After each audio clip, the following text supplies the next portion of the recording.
Hey, what's up there, YouTubers? It's me again, Brian, aka Gamer55551, and I am back with a video review. And for this review, we're going to be taking a look at SpongeBob SquarePants Battle for Bikini Bottom Rehydrated, a remake of, I believe it was the 2003, I'm not 100% sure, the remake of the game that was originally released back on the PlayStation 2, GameCube, and the original Xbox.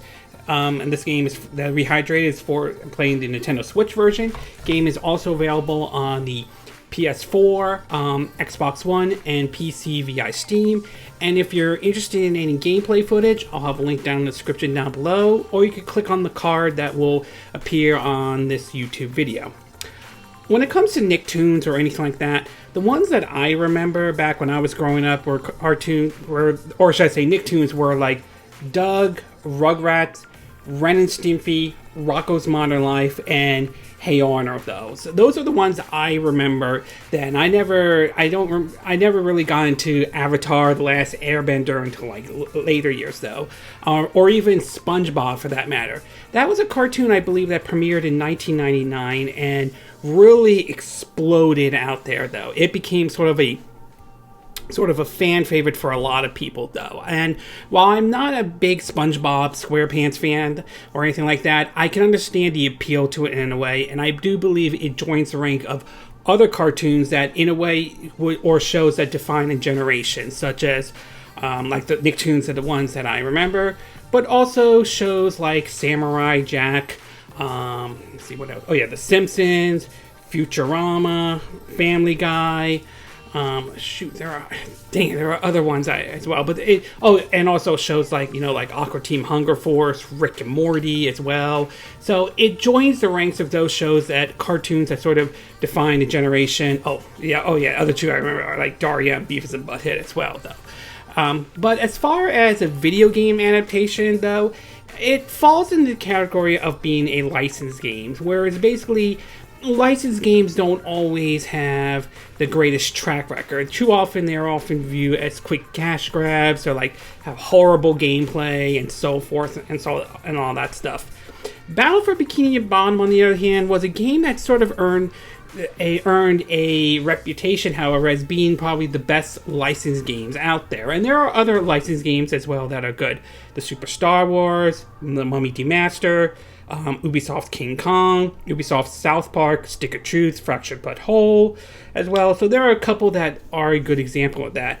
Now, I went into this game with no knowledge of the original, Battle for Bikini Bottom. So this, to me, all of it is brand new and all that stuff. And after investing some time with it, I would say this. While I don't see this game giving a Mario for a run for its money, I will say, as a licensed games go, it's good. But as far as being on the Switch, though, I would say it's somewhat mixed bag to a certain degree. So why don't we get started with the pros and cons, and we'll start off first with the pro side of it, though. The first one has to do with the platforming, though.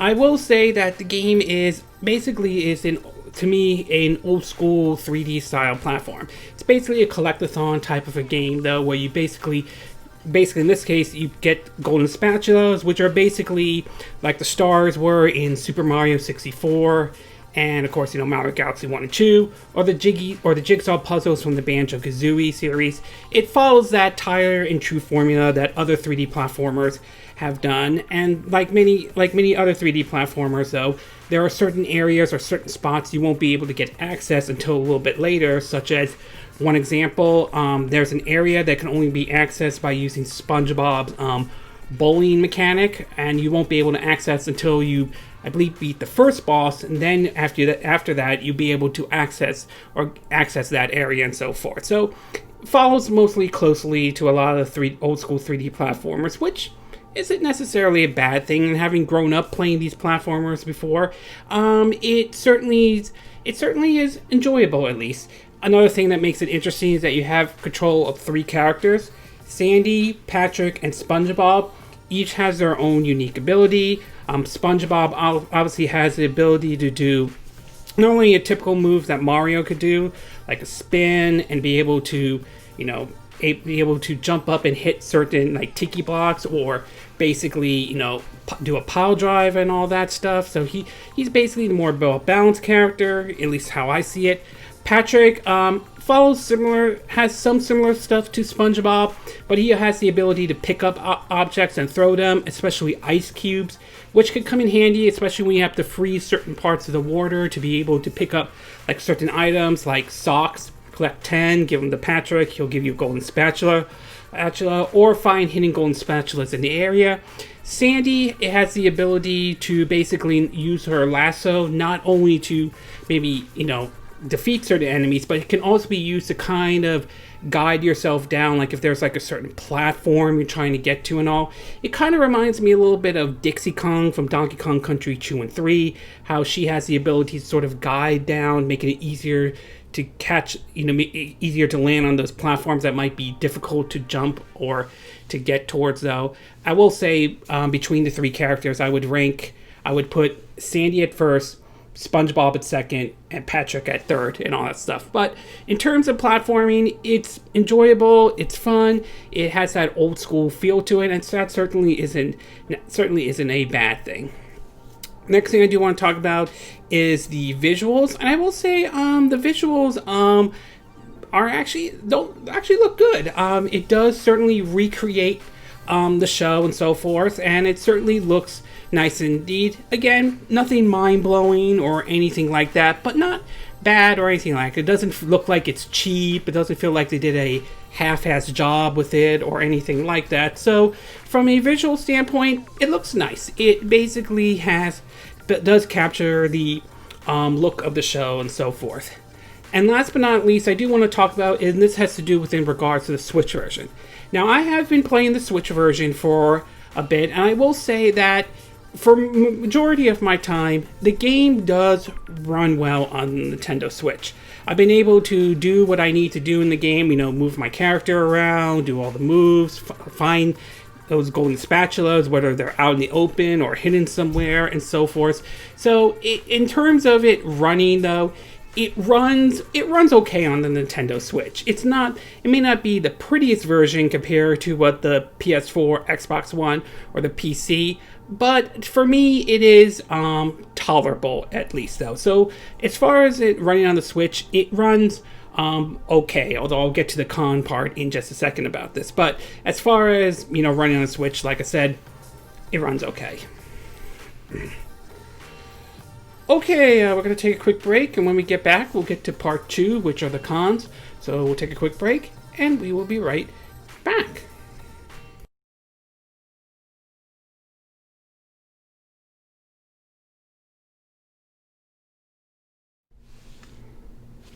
Okay, and we are back with part 2 of our video review of SpongeBob SquarePants Battle for Bikini Bottom Rehydrated for the Nintendo Switch. So now that I gave you the pros, why don't we get started with the cons? And we'll start off with the first con. Now, as I mentioned earlier in the pros, I talked about how the game ran okay on the Nintendo Switch, and it's still that still stands though. And the game I still played on the Switch, and I'm still enjoying it and all that stuff. That said, the Switch version is far from being 100% perfect, and to me it seems as though THQ Nordic and the developers Purple Ant still have some issues to iron out. One thing I did notice in this game is that, at least as far as the Switch version goes, is I've seen the frame rate go back and forth between 60 and 30 frames per second. There are areas where the game will run at 60 frames per second, but there are areas where the games will run at 30 frames per second and all that stuff. While it hasn't prevented me from playing the game or even enjoying it though, it is, however, a bit annoying, and I really wish that THQ Nordic and Purple Lamp, in regards to the Switch version, would find a way to make the frame rate steady though. If they could able to hit it at 60 frames per second, that would have been great, even if it means lowering the resolution and all that stuff. If the only option they could do was hit like 30 frames per second, that's fine if they can able to maintain a steady 30 frames per second. So to me, the frame rate to a certain degree is kind of over the place a little bit, and they should have addressed that problem. Other issues that I've seen in terms of the Switch version is that there are pop-ups in the game. That doesn't bother me as much, but they are noticeable. But as far as the glitch goes, there is one glitch I did run into when playing the Switch version of Battle for Bikini Bottom. This one had to do when I was in the downtown Bikini Bottom level with SpongeBob, and for some reason when I entered in one of the buildings, the screen went blank for some odd reason. When I pushed, like the ZR button, I could see all of, like the heads up display, like how much the golden spatulas I've collected and all that stuff. So I could see those kind of stuff, but for some reason, the screen just went blank, just like a black screen. I had to reload my last save in order to, to fix this though. And since then, I haven't ran into any other problems or anything like that. So, like I said before, while it runs okay on the Nintendo Switch, it's not without its issues, and I do hope that there is a patch that THQ Nordic and Purple Lamp will be able to address. Hopefully they can make the game more stable and all that stuff though. Again, it didn't ruin the game entirely for me, but they are certainly noticeable, and I can see this could be an issue for other players though. The next one I do want to talk about, this one really isn't a high con though, but it is sort of bizarre. And this one has to do with Mr. Krabs and all that stuff. Mainly, it has to do with his voice, the person who does the voice acting. Maybe it's just me or something like that, but the voice actor who does Mr. Krabs, at least in the Battle for Bikini Bottom Rehydrated game, seems a bit off in a way. I mean, compare that to how it is on the TV show to how it is in Battle for Bikini Bottom. It just seems so bizarre compared to the other characters like Sandy, Squidward, and SpongeBob and Patrick. The voice actors who play those characters, they're like spot on in this game. It's just Mr. Krabs, just the voice actor or the voice of Mr. Krabs just seems a bit off, and I'm just sort of bizarre, just sort of wonder why didn't THQ Nordic kind of address this. I mean, I understand they want to stay true to the original video game and all that stuff, the original game when it came out back on the GameCube, PlayStation 2, and Xbox, but I do kind of wish that they kind of addressed that problem and other issues as well. And last but not least, I do want to talk about the platforming in the game, and I will say it can be tricky and it can have a difficulty spike, which to me is both a blessing and a curse. I will say that I have played platformers before that have had a bit of a challenge as well. Games like Donkey Kong Country Return and Tropical Freeze, Rayman Origins and Rayman Legends, Super Mario Galaxy 2, New Super Mario Bros. U, and New Super Mario Bros. Wii, for example. I mean, on one hand, I like the difficulty spikes, but there are times when there are situations that can be a bit frustrated. One example was in like Merman's and Barnacle Boy's lair in terms of collecting one of the socks. And there were times when I had like died a lot and I had to redo this area over and over again though.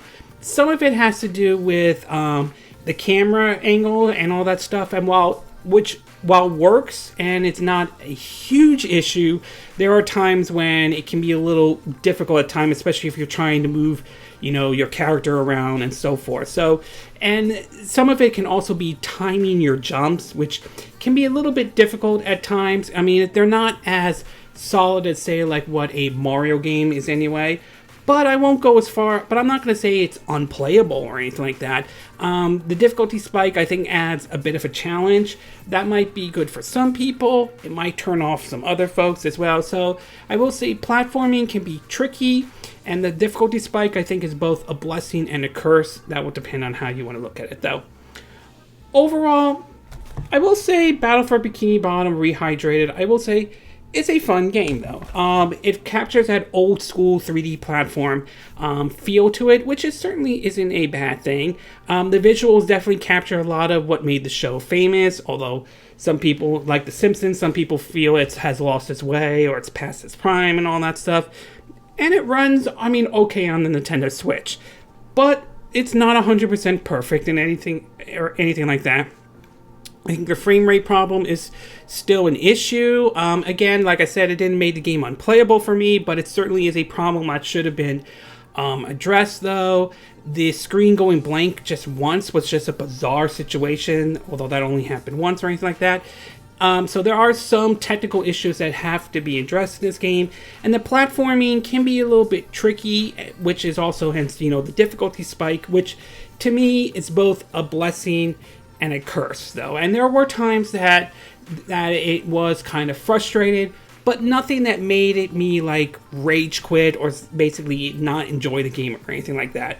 While I don't see this game giving Mario a run for his money or anything like that, I could definitely see why people enjoyed Battle for Bikini Bottom Rehydrated, though. And I will say that as far as a licensed video game goes, I would say it's good.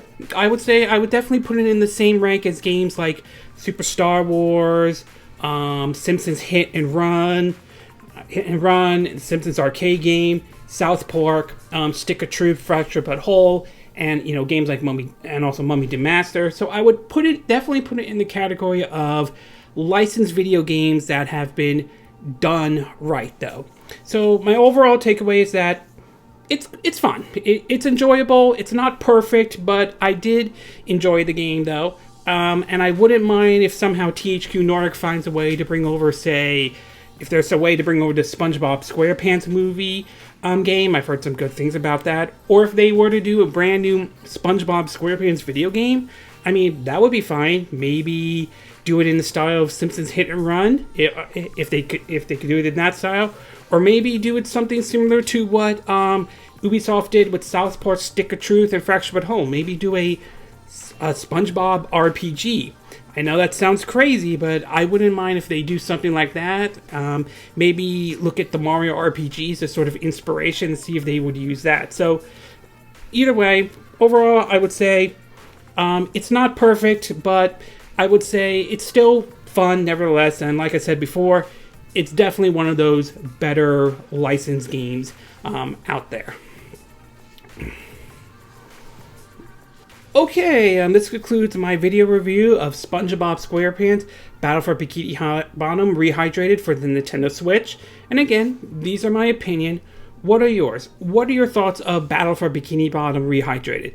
Do you think it's a good game? Do you think it still holds up as being one of the better licensed games out there? Have you picked the game up? Are you planning to get the Switch version, or do you plan to get the PS4, Xbox One, or PC via Steam version?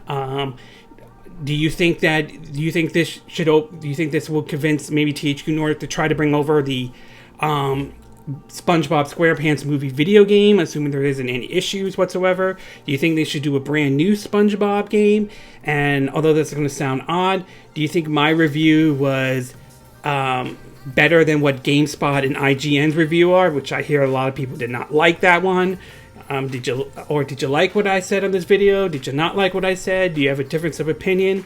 As always, sound off on the comment section below. Let me know what you think. And if you like this video, I hope you hit the like button. I would appreciate it. And I hope you do subscribe to my YouTube channel. If you do, make sure you hit the bell icon for notifications of any new videos I put up. Also, feel free to share this video if you want to, and feel free to donate to my channel if you like. You can do it through PayPal me or Patreon. Links will be in the description down below this video. And I will see you again next time when I do another video. Hopefully that'll be soon. Until then, from Southern California, wish you all a good day then. Bye!